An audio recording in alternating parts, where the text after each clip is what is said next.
Les indestructibles. Il n'y a pas si longtemps, des super-héros affrontaient les méchants et sauvaient les innocents. Ils s'appelaient Frozen, Gazerbeam, Elastic Girl. Mais le plus fort et le meilleur d'entre eux était Monsieur Indestructible. Le plus populaire des super-héros de Metroville travaillait toujours en solitaire. Un jour, lors de l'attaque d'une banque, Buddy, son plus grand admirateur, surgit grâce à ses bottes à réaction pour l'aider. Mais Monsieur Indestructible le renvoya chez lui. Buddy ne l'écouta pas, et alors que Monsieur Indestructible sauvait Buddy d'une explosion, plusieurs accidents arrivèrent. Les citoyens de Metroville pensèrent alors que les super-héros faisaient plus de mal que de bien. Ces derniers n'eurent plus le droit d'utiliser leur pouvoir. C'est ainsi que Monsieur Indestructible et son épouse, Elastic Girl, devinrent Bob et Hélène Parr. Les années passèrent. Les Parr ont maintenant 3 enfants et mènent une vie ordinaire. Mais leurs 2 aînés, Violette et Flèche, se sont découverts des super-pouvoirs. Violette peut se rendre invisible, et Flèche est super rapide.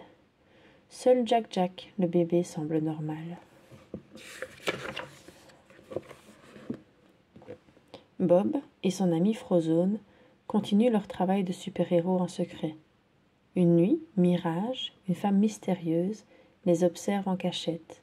Le lendemain, Bob trouve un petit ordinateur dans son sac. Il découvre alors un message de Mirage qui lui demande de neutraliser un prototype de robot devenu incontrôlable.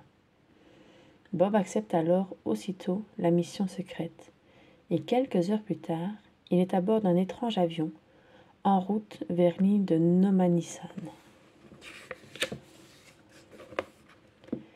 Monsieur Indestructible réussit à vaincre le robot et à couper ses circuits. À Metroville, il fait semblant d'avoir une vie normale. Mais au lieu d'aller travailler, il s'entraîne. Bientôt, il retrouve sa forme de super-héros et se fait dessiner un nouveau costume par sa styliste Edna Mode. Lorsque Mirage le contacte pour une nouvelle mission, Monsieur Indestructible est fin prêt et s'envole aussitôt pour Nomanisan. Il doit affronter un omnidroïde, plus puissant et plus intelligent. Mais la machine triomphe du super-héros.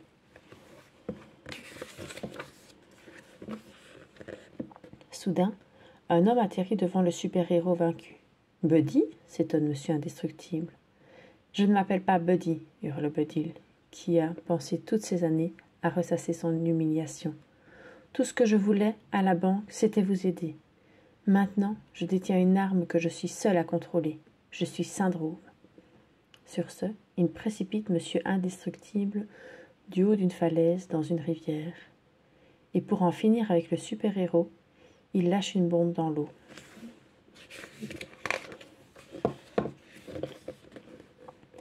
Monsieur Indestructible se met à l'abri dans une grotte sous-marine, où il découvre le squelette de son ancien ami, Gazerbeam. De là, il se faufile jusqu'à l'ordinateur central de Syndrome. Sur l'écran apparaissent les anciens super-héros, ses amis. Monsieur Indestructible comprend que Syndrome les a détruits en testant son omnidroïde sur eux, et il projette de lancer sa machine infernale sur Metroville. Soudain, le costume de Monsieur Indestructible se met à biper. Il est temps de filer. Trop tard, les gardes de Syndrome s'emparent de lui.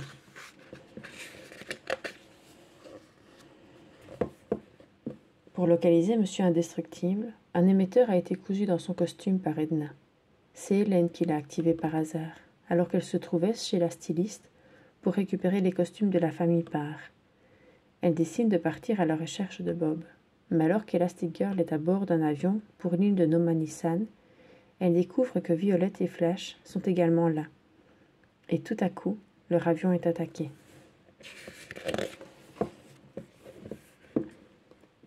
Au quartier général de Syndrome, Mirage annonce « L'avion a bien été détruit. Monsieur Indestructible est anéanti car il sait que sa famille est à bord. » Mais Syndrome a sous-estimé Elastic Girl. Elle se transforme en parachute et pose les enfants en douceur sur l'océan. Puis, elle prend la forme d'un bateau, propulsé par les jambes super rapides de Flash. Il fonce vers l'île, au secours de Monsieur Indestructible. Elastic Girl délivre Monsieur Indestructible. Il s'enfuit ensuite et retrouve Violette et Flèche, restés seuls dans une grotte. Les Indestructibles s'unissent, mais Syndrome les capture grâce à son rayon immobilisateur. Il leur dévoile alors son projet. L'omnidroïde est en route vers Métroville. Il y fera une apparition terrifiante et sèmera le chaos. Je surgirai soudain et je sauverai la population. Je serai plus populaire que vous ne l'avez jamais été. Effectivement, l'omnidroïde sème la terreur à Métroville. Syndrome arrive et crie « Arrête !» tout en actionnant discrètement sa télécommande cachée dans son bracelet. Le bras du robot retombe. La foule hurle de joie. Syndrome est devenu un héros. Mais l'omnidroïde comprend que c'est la télécommande qui le contrôle. Il la fait voler et assomme Syndrome. Cette fois, le robot a vraiment échappé à tout contrôle. Pendant ce temps, sur l'île, Violette a réussi à libérer sa famille. Et les Indestructibles ont aussitôt sauté à bord d'une fusée en direction de Métroville. Ils unissent leurs super pouvoirs et ceux de Frozone. Et grâce à Monsieur Indestructible et Elastic Girl, le bras du robot se met à tourner à toute vitesse et le transperce. L'omnidroïde s'écroule et explose. Les super-héros ont réussi. Mais en rentrant chez eux, ils découvrent que Syndrome a enlevé Jack-Jack à bord de son avion pour se venger. Surprise, Jack-Jack a lui aussi des super-pouvoirs. Il se transforme en monstre et Syndrome le jette hors de l'appareil.